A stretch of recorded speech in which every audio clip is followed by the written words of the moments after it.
Hi, I'm Monsignor Jim Lisante. This week on Personally Speaking, our guest is the actor Austin Reed Alleman. You'll know him as Nathanael in the magnificent movie series called The Chosen. Stay with us.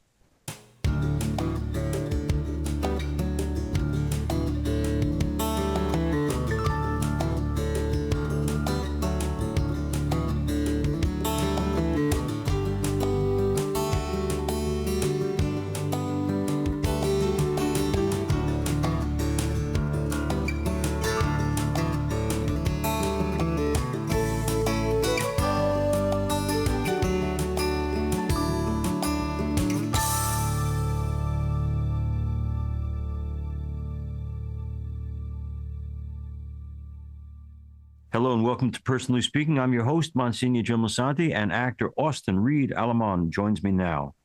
Austin can be seen as Nathanael on the internationally acclaimed series The Chosen. Originally from New Orleans, Austin is a graduate of SUNY Purchase with a Bachelor of Fine Arts in acting. He has performed in plays off-Broadway as well as in theaters throughout the country. Austin's television credits include Law and Order, SVU, and Mr. Robot. And his music is available on all major streaming platforms. He's with us here today to talk about his life, his career, including his role in The Chosen, and the values that mean the most to him. Joining me now, I'm so pleased to welcome to Personally Speaking, Austin Reed Alleman. Welcome, Austin Reed Alleman. Am I saying it right? Yes.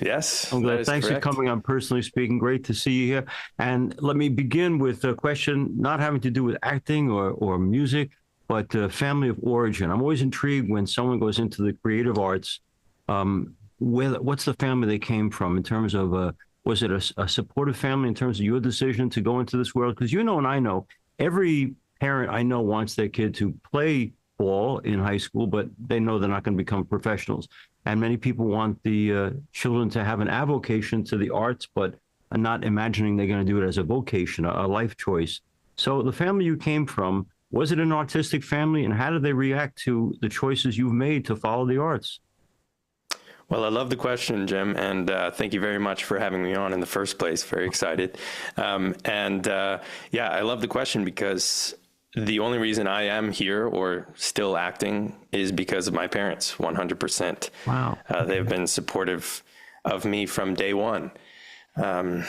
They have always been there for everything, and they're a pivotal part of my journey, I would say. Just even from a young age, my mom put me into classical piano lessons, and so I took piano for a very long time before I started acting. And, I had a love-hate relationship with it, obviously, but my mom was always there to be like, trust me, one day you will really, really be grateful that you had all of that time rehearsing and practicing and that kind of stuff. And I look back on it and she was completely right, because I'm so grateful to have the music background that I have. And then now, obviously, with the acting background that kind of came, I guess, a few years after the piano started. I mean, look, from my earliest memories, I have been acting in some way, whether that's like, entertaining my parents by putting on like a cooking show or a magic show or something like that. I've always just been like an entertainer, I guess. And then when I started doing it in middle school, I guess, in the talented theater program through my school, that's when I knew I wanted to do it for the rest of my life. So I've known that I wanted to be an actor for quite a long time. And then my parents have been so supportive that they even moved into the city of New Orleans. I grew up a little outside of New Orleans. And in high school, we moved directly into the city so I could go to a performing arts high school, the New Orleans Center for Creative Arts. And it's a special school. It's a very different kind of experience, I guess, than a regular high school. Okay. But for me, it was amazing. It was like college. It was preparing you for the college experience, but in a high school setting. So then from there, I went into college for acting. I got a bachelor's for 4 years at SUNY Purchase, which is a conservatory. Okay. But again, that's all thanks to my parents. And my father is a singer-songwriter, so he's super, super talented.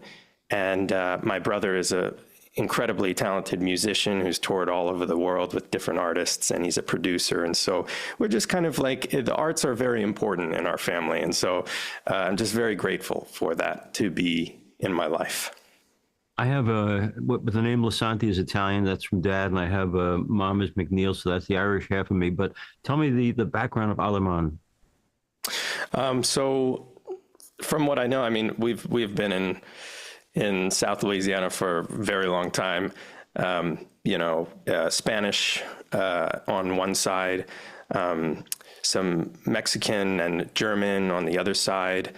But my family, well, on one side, came from the Canary Islands off Spain. So that's kind of what I know, and so it's always been that way. It's kind of interesting, because I know Alleman in Spanish is German, so I always get questions like, "It's so strange that that you've got that double thing." But yeah, so again, South Louisiana is where I grew up and where we have deep roots, I guess. It sounds so wonderfully exotic that I presume there must be something in the Middle East. So I'm really intrigued by where you really do come from, which is a blend of wonderful cultures and stuff. Let me ask you too, because I mentioned to our folks when we began the program about your interest not just in acting but in music. But you can put me in a pulpit and I can creatively come up with a good homily, a good sermon. But I have always been intrigued, amazed by anyone who can author music, compose music. I know this is an almost unanswerable question, but how do you do it? It's interesting. I don't really know. I put out an album about like 10 years ago, maybe 12 years ago, a long time ago. But even before that, I had always been, just writing melodies and different things like that. So when I was playing piano and doing the different competitions and different programs that schools would have or my state had, they would have different competitions to, who can compose the best melody or whatever. And so I would submit them, and one of them, I think sometimes I would, it was called the Reflections program, I believe. And I was like a fifth grader, but I came up with some songs and I named them and I send them off. And I still have some of the little medals they gave me for that kind of stuff hanging on my wall because they're so important to me, even though it was such a long time ago. But yeah, I think for me, it's always been, I just love melodies. I love thinking of them, songwriting I love as well, but it's much more challenging to me. The melody is always the first thing that comes for me. And then the words have to follow. That's why I'm an actor. Mainly is people tell me what to say. And so I can just come up with, I don't have to be creative in that aspect. The words will be written for me and then I can bring the flavor to the character, I guess. But yeah, it's interesting. Definitely interesting. Austin Reed Alleman is our guest. He's among many other things he does. He's starring as one of the characters in The Chosen, which is so popular. I got to ask you, all actors I know, they get into researching parts and stuff. Like, did you know anything about Nathanael before you played him? No, to be honest, I did not. And, from what I found is a lot of people don't know much about him. From my research when I first was auditioning for the part, I mean, he's got like 2 or 3 sentences about him in the Bible, in the entire Bible, basically. And that's what's so special about The Chosen is, I love the saying that they color in between the lines because they really do. I mean, they've taken this character of Nathanael, which has a very, very small, part, and they've given him an entire, emotional arc in his first episode, episode 2 of season 2, when he's first introduced. And that's what I loved so much about the character in the first place. Yeah. And so, no, I honestly didn't. But I've found that a lot of people don't either, because also some consider him Nathanael, some consider him Bartholomew. So it's really that people get confused, I guess. Yeah. what they were able to create in that one scene, which our listeners and viewers can get, where Austin is sitting under a tree with his architectural creation. And first of all, you're amazing. You're such a good actor, but also, I said, now how did they evolve from the limited scripture we have on Nathanael into this beautiful story, this powerful story of a man struggling to believe? And I got to ask you, Dallas Jenkins had been a guest for us, and one of the things he said was, in terms of the climate of the cast and the crew, was that while there's an invitation to join in spiritual life, there's no obligation to do that, and that he wanted it always to be something that was entirely voluntary. What do you make of the climate in terms of the cast and the crew? I'm presumed, because it's a creative art, that there are lots of people who are believers, a lot of people who aren't believers, but you're all working together on a common project. What's the atmosphere like? It's a total mixed bag, and that's what I think I love most about it. You know, for creating the show, is that you know, you've got a bunch of people from all over the world, basically giving their blood, sweat, and tears to this project, basically. Where, you know, obviously, you know, the creator, Dallas, obviously he's religious, but the whole casting process of the entire thing, there was nothing besides just give a good performance, just give yourself to it. And for me, that's why I was drawn to it. You know, I was never raised to be, I was never raised in a religious family or anything like that directly. So I was very, very, very new when I came to it. And the show presented itself to me in the midst of the pandemic, basically, where I didn't know if I would work again. And this show came along, and it was doing its second season. The hope was to do 7 seasons, basically. And I was like, that would be amazing, but is that possible? You know, I have no idea. That was before the show even is where it is now today. So, but I always say that's what I love about the show, and that I respect it, and that I feel welcomed, even having the background that I have. You know, we have Jewish actors on the show. We have non-religious actors on the show. We have Christian, Catholic, all that kind of stuff. But we're all coming together for one journey to tell a story. Right. And I think that's something beautiful. And for me, it's like, why wouldn't you want the entire pool of, you know, human experience to come in and be a part of this show? Why wouldn't you? Because if you're just trying to cast a certain person of a certain belief, I feel like you're setting yourself up to have way less opportunities of people to bring into your show than not. Yeah, I love one of the things I wanted to do with this program, personally speaking, is not just make it all about Catholics, but about people of every background. And you know, we had Ed Asner, the wonderful 9-time winner of the Emmy, and he was 90 when he came into the studio. And I said, it says in Wikipedia, you're a Jewish atheist. You're 90. Are you still a Jewish atheist? And he said, the closer I get to the end, the more I hope you people are right. You know, I like that, the whole attitude. I'm open to exploring everything. But now Jonathan Rumi has also been several times on our program. He's the Jesus, for those who might not know. He was delightful and wonderful and sweet and kind. And he was, matter of fact, sitting right here next to me when we did it. He's really a terrible, evil human being, isn't he? No, not at all. Not at all. I just saw him actually last week. I don't know if you know this, but the season 5 posters and trailers, they put them up. They kind of did a takeover of Times Square last week for an hour, and they were playing the trailer on repeat, and they put up the photography for our season 5 promo, basically, which was shot by Annie Leibovitz, which was amazing for us and a huge thing. And for me, I've lived in New York for 10 years now, I think, and Jonathan actually is from New York, and so we know some of the same people, and that's been really wonderful. But look, I've lived here 10 years, and so I kind of consider this my home now, and to see us up there in Times Square is not something that I ever thought, but it did come true. And yeah, there was Jonathan right on the top, the top screen right up at the top, like where the ball drops, basically. And there's Jonathan just looking down on Times Square, and it was just crazy. But yeah, he's a great guy, and even better scene partner. You know, just just to have the eyes. I always say you're just as good as the eyes you're working with, you know, you know, and a scene partner can make you better. And I think he's one of the guys that completely can elevate whatever I'm trying to do or whatever I'm trying to feel. His eyes will get me there.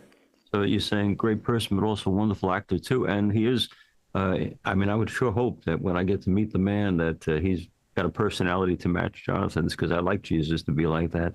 Well, let me ask you too, because you touched on it before. Hopefully this will go all 7 seasons. And anyone in the arts, in acting, you know, nobody or very few people have the promise of work for 7 seasons. But I got to ask you, you've been very blessed by this particular opportunity. But as a creative person in music and acting, you had to have times in your life, especially in New York these past 10 years, where you were perfect for things that you didn't get. So I guess, Austin, I'm really wondering is, how do you handle the fact that part and parcel of your work is not always getting the job and dealing with rejection and disappointment? How do you put perspective on that?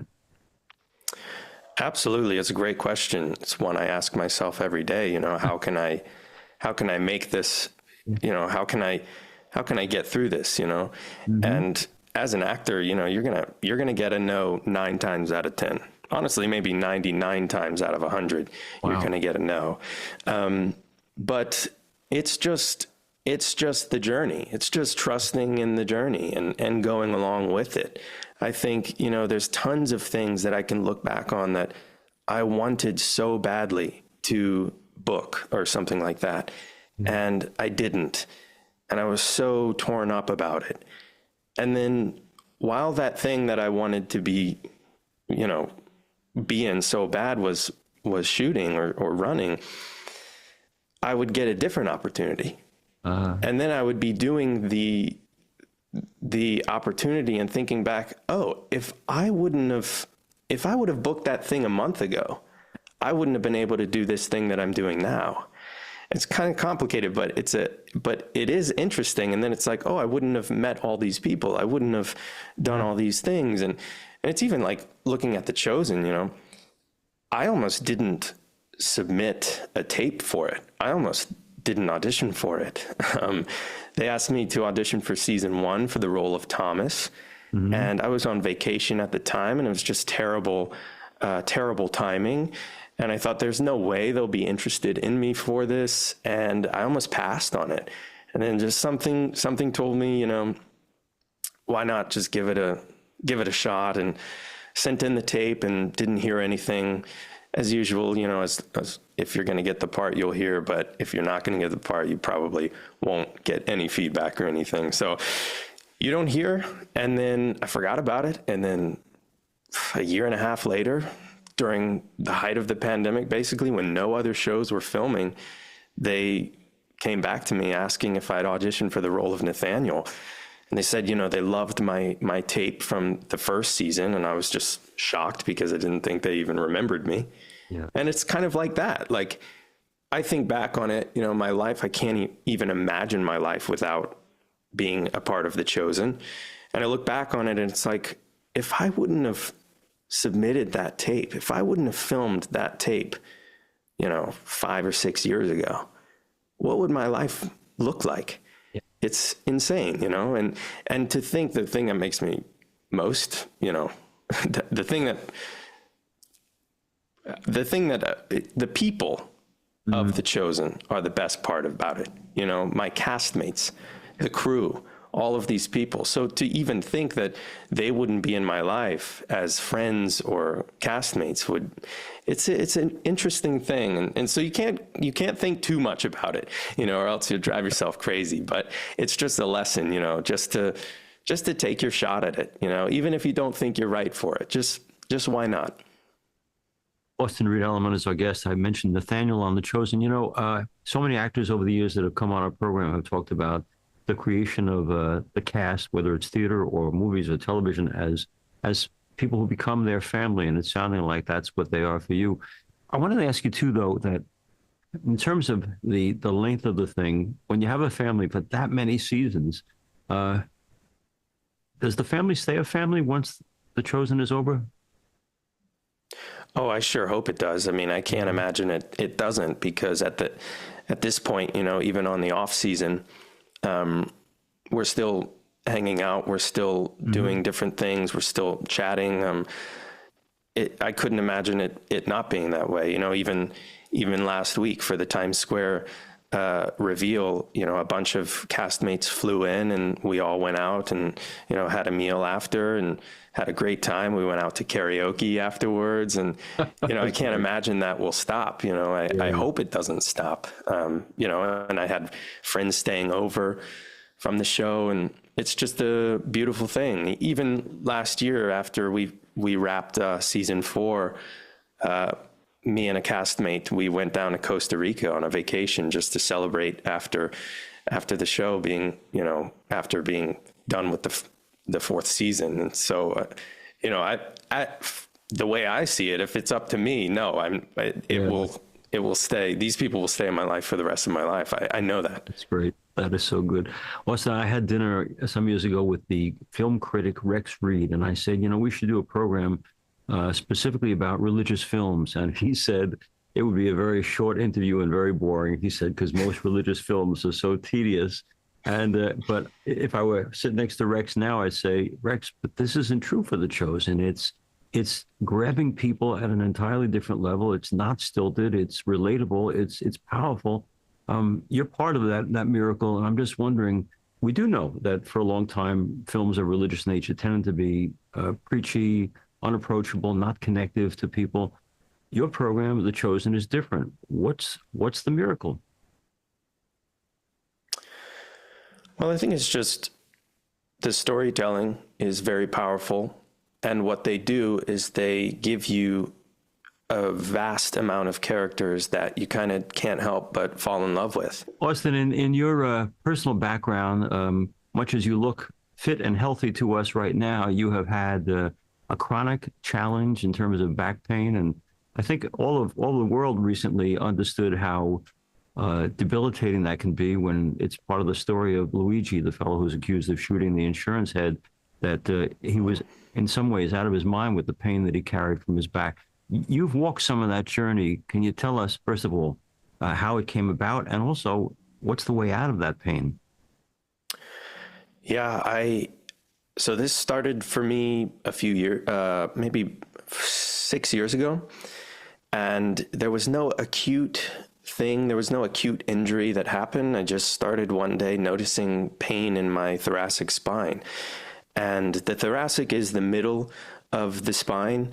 The lumbar is the lower, and the cervical is the neck. And so most people get what I had in their lumbar spine, which is, I found this out years later, but I had multiple herniations in my thoracic spine, which is actually very rare. And again, there was no acute injury. You might see that in like an acute injury where there's been an impact or something like that. There was never like that. So my idea, I guess, is it was genetic, but some people will get one herniation in their lumbar spine and basically be, out of commission for a very long time, or they'll have sciatica or all those kind of things. So that's what happens when it manifests in the lumbar spine. But for me, it was thoracic, and it was multiple. And so when I got the MRI, confirming that, it was like this insane feeling that I was like, well, what do I do? Because clearly, they don't recommend or basically ever do thoracic spine surgery like they do for lumbar for the herniations. It's too invasive. It doesn't work, all this kind of stuff. So I never considered that. And I grew up in a family that also has chronic pain. So it could be genetics. I've seen surgery work for some. I've seen it not work for some. So I was like, what can I do? Where can I go? And I found 2 outlets. The first outlet I found was an online program. And the online program, it's online. So it's really what you make of it. So you have to give yourself to it. And it was a daily practice of learning my body, figuring out what exacerbates it, what helps it. And it really, really helped with my mental way of looking at it. So for people listening that might deal with chronic pain, my my philosophy was always just, let's try and get 1% better every day, 1% every day. And my other philosophy was stoicism, that there were so many moments where I would almost be like Nathanael, being like, why am I dealing with this? I'm in my 20s. I shouldn't be, dealing with this pain and what was so debilitating about it was the pain wasn't even not like I could tolerate it, but the pain caused me to have it on my mind 24/7 to the point that I was never present, ever present. And it was affecting my life in a way that, my anger or my feeling towards this would affect how I would treat others. And I didn't want to feel like that anymore. And I didn't want it to continue. So I was like, I have to fix this. And I think the program online, it's called Wealth, WHEALTH. I get nothing from them. I've never gotten anything from them. I just am so passionate about, what they teach and how much they have helped me. But again, it's up to you to put in the work. They're not going to fix you. You're going to fix yourself. Austin Reed Alleman's been our guest. You're a wonderful actor, and I was not just saying that before. I love watching you in The Chosen, but also the program itself is changing lives and uplifting hearts and souls. I hope your music also continues to be heard. I love when I see you singing even in The Chosen and stuff. That's very cool. But thank you so much for being with us and Personally Speaking, and thank you for being on every question I've asked you. So direct, so honest, so transparent, and much success for the future for you both in The Chosen, but especially you as a person and as an actor. Austin, you're wonderful. Thank you for being with us. No, thank you. Thank you for having me on. And I loved all of your questions. It was so insightful, and this has been such a joy. So thank you. Thank you very much. Thank you so much. Thanks for being with us on Personally Speaking. If you need to reach me, you can do that at personallyspeakingpodcast@gmail.com. You probably listened to this program on SiriusXM, the Catholic channel, 129, but you can also watch the program on YouTube by searching under Personally Speaking with Msgr Jim Lisante. We're also on Facebook at Personally Speaking with Msgr Jim Lisante and on Instagram at Personally Speaking Podcast. If you go to Personally Speaking with Msgr Jim Lisante, you are offered not only this interview, which you can watch, but also Sunday Mass. We'd love to have you as a extended part of the Our Lady of Lourdes family from Massapequa Park, New York. I'm privileged to serve as host and executive producer of Personally Speaking. Our producer is Lisa Janovitz. Thanks so much for joining us. We'll be with you again next time on Personally Speaking.